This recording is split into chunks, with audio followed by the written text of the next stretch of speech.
អ្នកប្រាជ្ញដៃសន្សំសម្ដេចព្រះសង្ឃរាជជួនណាតកំពូលអ្នកប្រាជ្ញអក្សរសាស្ត្រជាតិខ្មែរ1អ្នកប្រាជ្ញដៃសន្សំនៅអ្នកប្រាជ្ញដូចគ្នា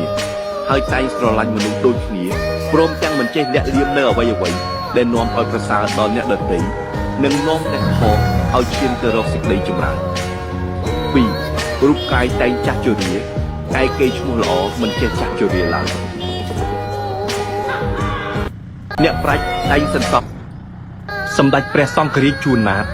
កំពូលអ្នកប្រាជ្ញអក្សរសាស្ត្រជាតិខ្មែរ1អ្នកប្រាជ្ញដៃសន្សំនៅអ្នកប្រាជ្ញដូចគ្នា